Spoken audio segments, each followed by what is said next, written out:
प्यारे विद्यार्थियों नमस्कार। आज मैं सामाजिक विज्ञान के एक बेहतरीन टॉपिक के साथ आपकी क्लास की शुरुआत करेंगे। आज हम लोग हर्षकालीन भारत की बात करेंगे। इससे पहले कि हम लोग बात करें तो विद्यार्थियों हम लोगों ने मौर्य काल के बारे में विस्तृत जानकारी आपको वीडियो के माध्यम से प्रदान करवा दी गई। मौर्य काल के बाद में हम लोगों ने गुप्त काल के बारे में बात की और गुप्त काल के बारे में संपूर्ण गुप्त काल के शासकों और उनकी शासन प्रणाली, साम्राज्य विस्तार और जो भी महत्वपूर्ण युद्ध थे, जो भी प्रशस्तियां थी, उन समस्त प्रशस्तियां और विस्तृत जानकारी आपको पिछले वीडियो में हम लोगों ने गुप्त काल के बारे में दी। आज हम लोग एक हर्षकालीन भारत की बात करेंगे। तो विद्यार्थियों बात करें पिछले वाले वीडियो की तरफ थोड़ा सा ध्यान आकर्षित करें तो अंतिम शासक वो था विष्णुगुप्त। उसके बाद अंतिम शासक विष्णुगुप्त था। मैं गुप्त साम्राज्य की बात कर रहा हूं। जो अंतिम शासक था मतलब धीरे धीरे गुप्त साम्राज्य का पतन हो गया, राजनीतिक एकता भारत की ध्वस्त हो गई।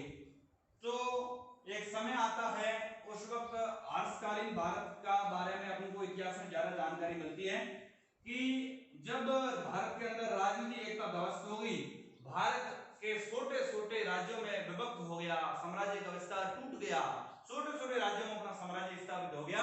उस समय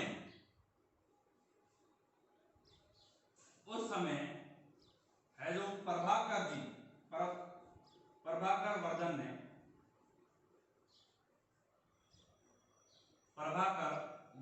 ने एक राजवंश की स्थापना की। प्रभाकर वर्धन ने एक राजवंश की स्थापना की और ये कहां पर की? थानेश्वर में। कहां पर? थानेश्वर के अंदर प्रभाकर वर्धन ने एक राजवंश की स्थापना की। प्रभाकर वर्धन या प्रभावर्धन कह सकते हैं। उन्होंने एक राजवंश की स्थापना की। अब क्या हो रहा है कि साम्राज्य तो टूट गया, थानेश्वर के अंदर एक छोटा सा साम्राज्य स्थापित किया प्रभाकर वर्धन ने। और प्रभाकर वर्धन जी के 3 संतान थी। एक था राज्यवर्धन। कौन था? राज्यवर्धन। एक था हर्षवर्धन और एक और उसकी पुत्री थी जिसका नाम था राजश्री। और आज हम लोग इन हर्षवर्धन की बात कर रहे हैं। हर्ष के समय किस प्रकार का भारत था, क्योंकि ज्यादा जानकारी हमको राज्यवर्धन के बारे में और प्रभाकर वर्धन के बारे में ज्यादा जानकारी मिलती नहीं है। और लेकिन जानकारी के लिए बता सकते हैं कि प्रभाकर वर्धन जी के 3 संतान थी। उसमें आपका राज्यवर्धन जी थे, हर्षवर्धन और राजश्री तीनों संतान थी। और हमको ज्यादा और महत्वपूर्ण धार्मिक नीतियां और अच्छे साम्राज्य की बारे में बात करें तो हर्षवर्धन का नाम अग्रिम श्रेणी में आता है। इसी का आज हम हर्षवर्धन की बात कर रहे हैं। विद्यार्थियों आज हम लोग हर्षकालीन भारत की बात करें तो जब राज्यवर्धन उसका बड़ा भाई था, उसकी मौत हो जाती है तो हर्ष है जो थानेश्वर का शासक बनता है। थानेश्वर आज के समय में कहां पर है वो बात करें तो थानेश्वर हरियाणा में। कहां पर है? हरियाणा। तो थानेश्वर का शासक बनता है कौन? हर्ष। थानेश्वर कहां पर है? हरियाणा में है। हर्ष है जो थानेश्वर का शासक बनता है और वहां पर कन्नौज है जो राजधानी स्थापित करता है। कौन सी राजधानी? कन्नौज। थानेश्वर का शासक बनता है हर्ष और कन्नौज है जो वहां पर राजधानी स्थापित करता है। और अपने हर्ष के प्रभाव क्षेत्र की बात करें तो भारत का उत्तरी भारत का अधिकतम क्षेत्र इस हर्ष के प्रभावशाली क्षेत्र के अंतर्गत आता है। हर्ष का प्रभावशाली क्षेत्र की बात करें तो उसका साम्राज्य बहुत ही विशाल था। विशाल साम्राज्य था हर्ष के समय का, क्योंकि हर्ष अपने आप में एक विद्वान, कार्य कुशल, प्रजा पालक, कर्तव्यनिष्ठ और अपने आप में हर क्षेत्र में परिपूर्ण राजा था। धार्मिक नीतियां भी आगे आएगी तो उसकी धार्मिक नीतियां भी बहुत अच्छी थी, जिसे कि हर कोई उसको है जो पसंद करते थे उस धार्मिक नीतियों, क्योंकि वह एक प्रकार का उदार नीति रखने वाला राजा था। तो एक कन्नौज राजधानी बनाई और साम्राज्य बहुत ही बड़ा वहां पर प्रभाव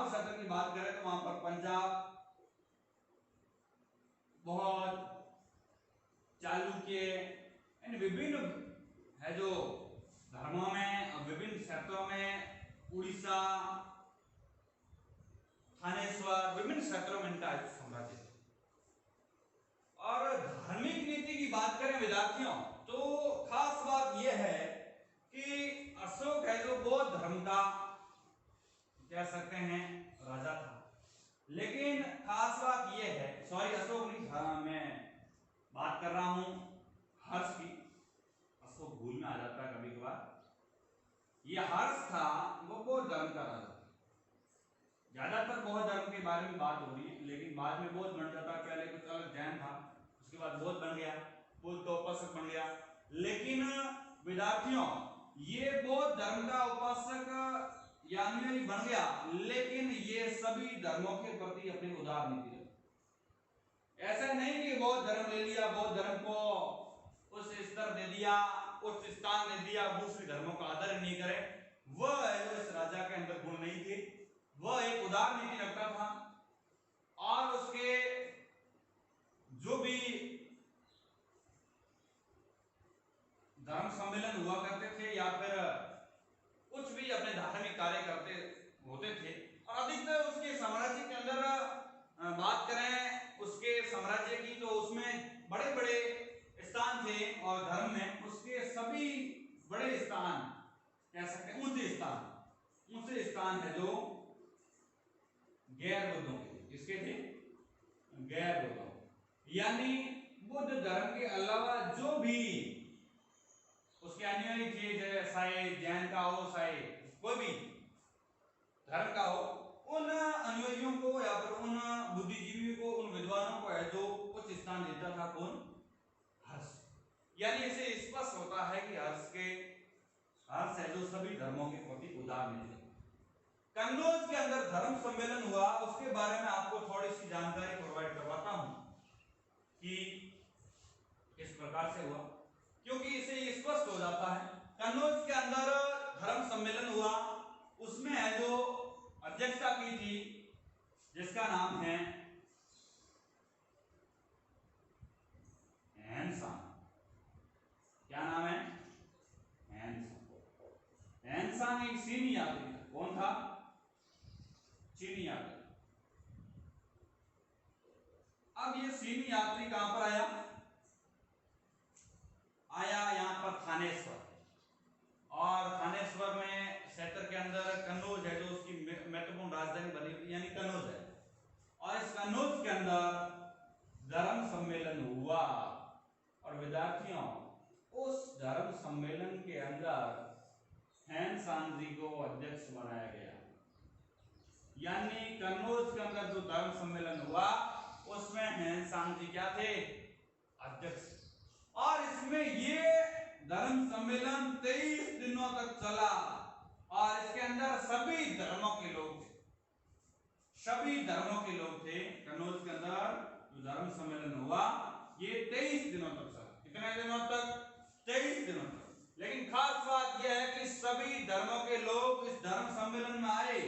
इसमें राजा से लेकर समस्त लोग, राजा, प्रजा, विद्वान, बुद्धिजीवी समस्त लोग है जो इस धर्म सम्मेलन में आए। और एक खास बात यह है कि ये हर्षकालीन समय की हम लोग बात कर रहे हैं, तो हर्ष क्या करता था कि प्रत्येक 5 वर्षों के अंदर एक सभा की स्थापना करता था जिसका नाम है प्रयाग सभा। क्या नाम है? प्रयाग सभा। मैं आपको एक शक्ति प्रयाग सभा थी जो 743 ईस्वी में हर्ष ने जो आयोजित करवाई, उसके बारे में थोड़ा सा अवगत करवाता हूं। और इतिहास के अंदर हमें खास धर्म सभा 743 ईस्वी छठी धर्म सभा के बारे में ही हमको जानकारी मिलती है।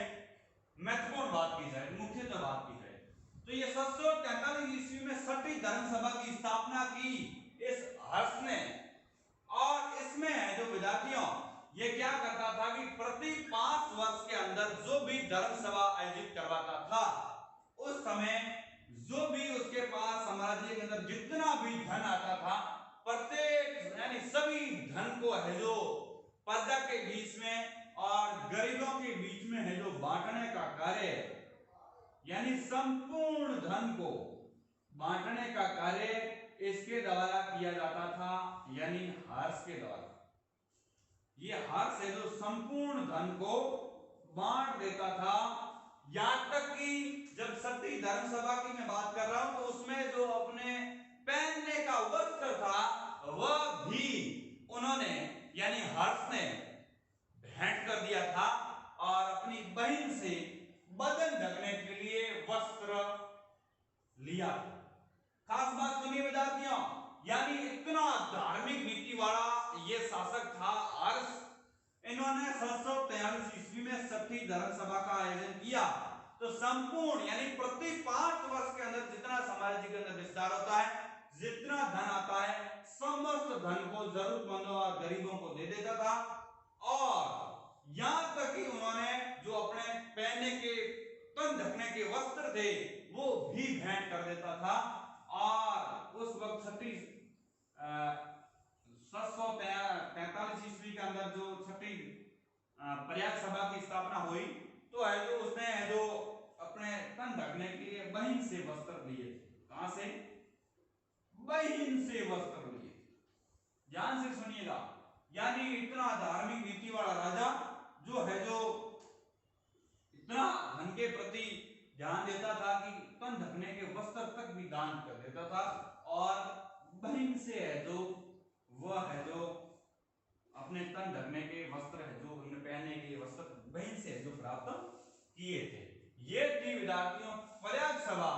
उसके बाद में इस हर्ष के काल की बात करूं तो मैं सिक्के और मुहरों की बात करना चाहूंगा कि उसके समय सिक्के और मुहरें कैसी हुआ करती थी। तो आज के समय सोने के सिक्कों का प्रचलन था। कैसे सिक्कों का था विद्यार्थियों?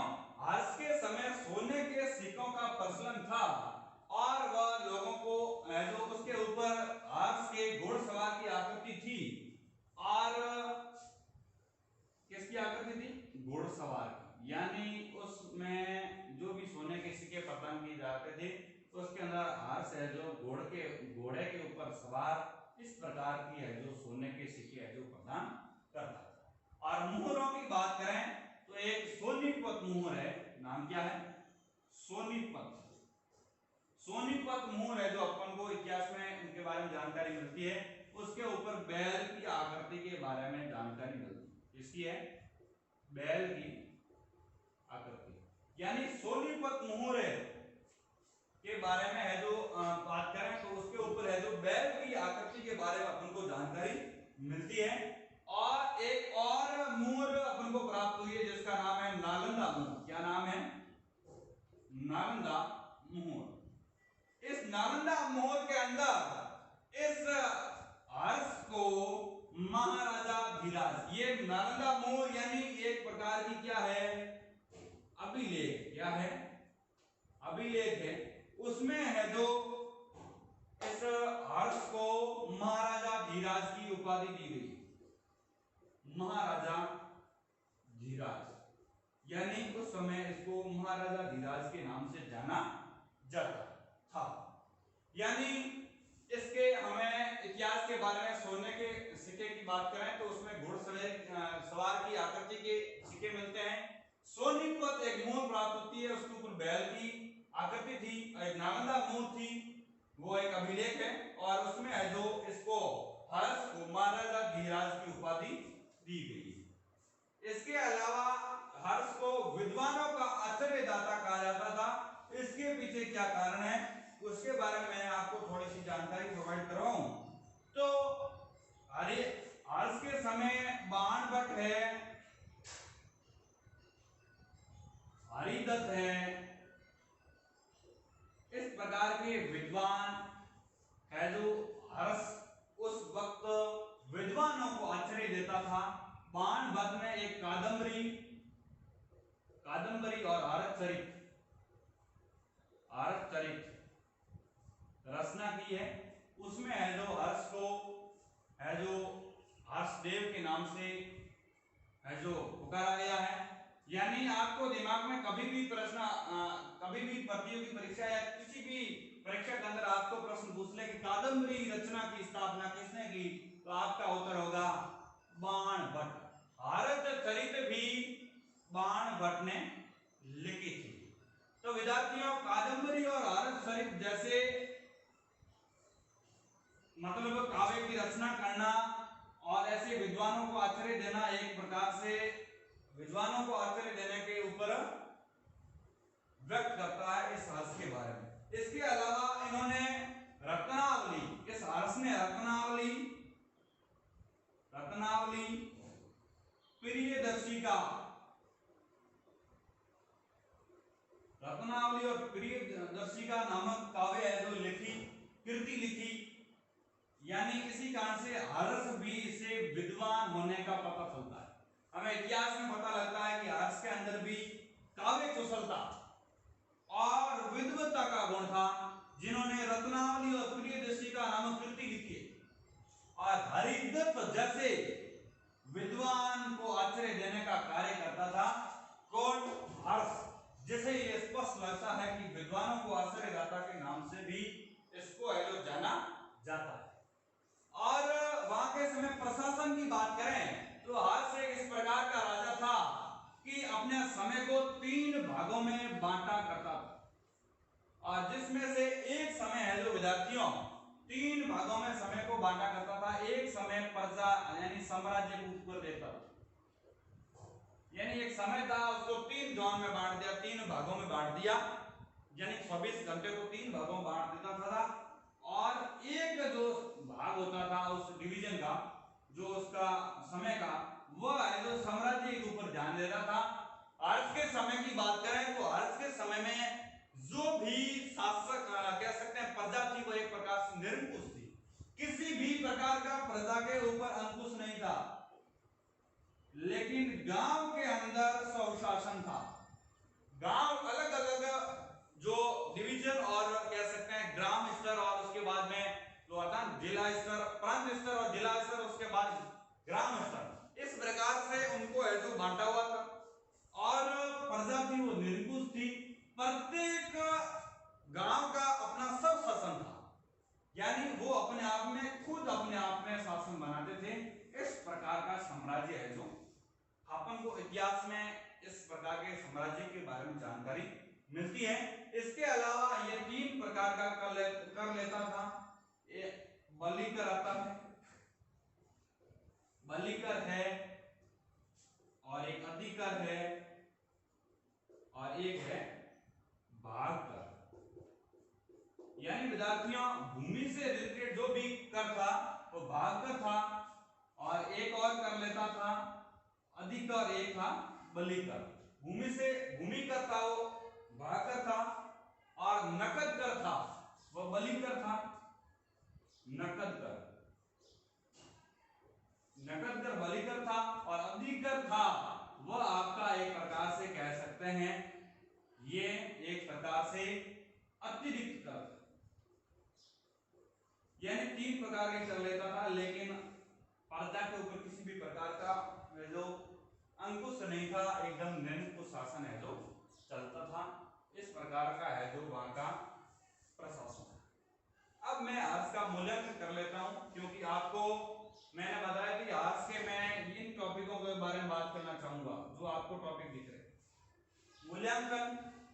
मूल्यांकन की बात करें तो जितनी मैंने इतिहास में जानकारी आपको प्रोवाइड करवाई है, जिससे ये स्पष्ट लगता है कि हर्ष एक प्रकार का विद्वान राजा था, प्रजा पालक था, कर्तव्यनिष्ठा, काव्य कुशलता का राजा था, और क्योंकि उसने बहुत सारी काव्य कृतियां लिखी है, विद्वानों को आश्चर्य देने का कार्य करता था। राजा एकदम प्रकार से कह सकते हैं निरंकुश राजा, प्रजा के ऊपर किसी प्रकार अंकुश नहीं लगाता था, उसे प्राण दंड नहीं देता था, धार्मिक नीतियां उसकी अच्छी थी, और कह सकते हैं दयावान राजा था, दानशीलता का गुण था। इन सब से पता लगता है कि एक प्रकार का विद्वान, दयावान, दानवीर। और जयदेव ने एक गीत गोविंद लिखा है कृति, उसके अंदर इसको है इसकी तुलना कवि महाल से की है। कालिदास और जो कवि थे महाल, उनसे है जो देवदेव ने इनकी तुलना की है।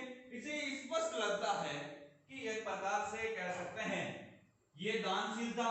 एक खास बात यह है कि उन्होंने 100 ग्राम, कितने ग्राम?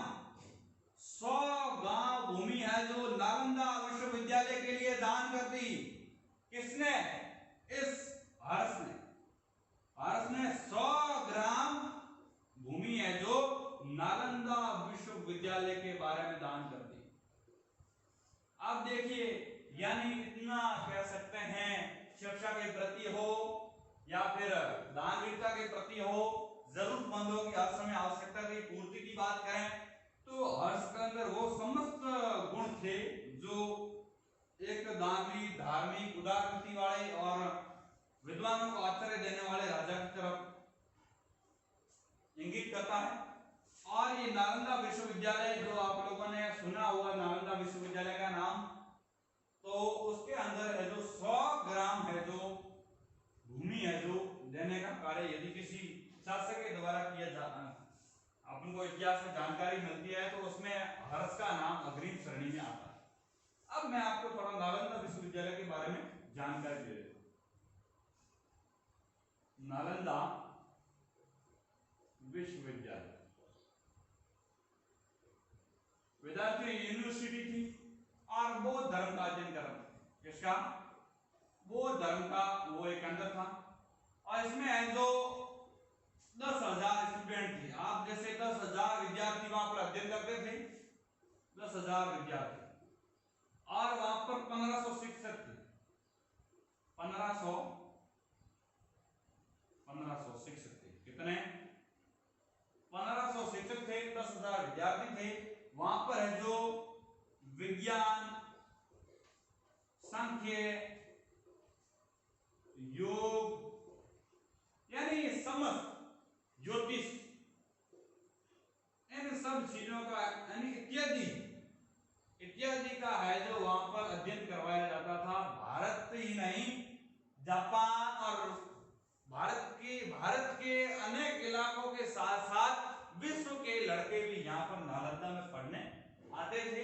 इस प्रकार का नालंदा विश्वविद्यालय था और एक शिक्षा का केंद्र था।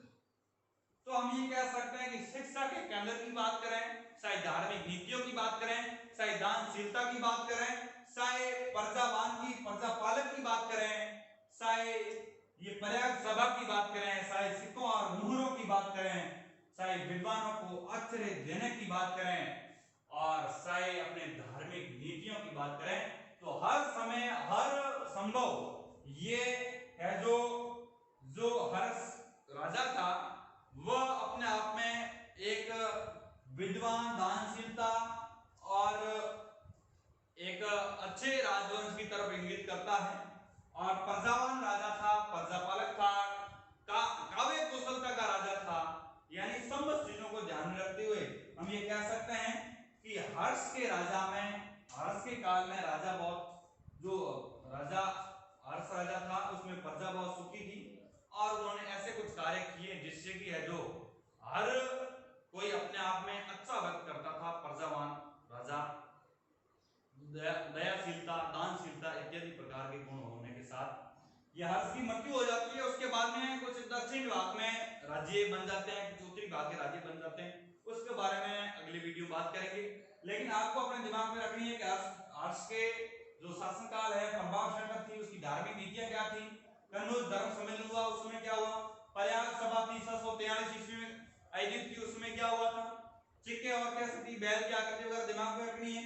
और विद्वानों का आश्चर्य देते हरिदत्त है, बाणभट्ट है, कादंबरी और हर्षचरित जैसी रचनाएं की जिसमें हर्षदेव उसको कहा गया है, उसके बारे में थोड़ा दिमाग में रखना। प्रशासन कैसा था, राजा के ऊपर किस प्रकार का शासन था, अंकुश थी या निरंकुश थी, मूल्यांकन कीजिए अंत में, क्योंकि समझ चीजें पड़ेंगे, अपने आप मूल्यांकन हो जाएगा। उसके बाद थोड़ा सा नालंदा विश्वविद्यालय के बारे में आप थोड़ा सा दिमाग लगाते हैं तो आपको हर्षकालीन भाग के बारे में संपूर्ण जानकारी मिल जाएगी। आज की क्लास को मैं यही क्लोज करता हूं, मिलते हैं अगले वीडियो में। याद करते रहिए, पढ़ते रहिए और मुस्कुराते रहिए, क्योंकि विद्यार्थियों समय पढ़ाई का है। यदि आप इस समय पढ़ाई करते हैं तो दुनिया की ताकत आपको नहीं रोक सकती। शुक्रिया, धन्यवाद।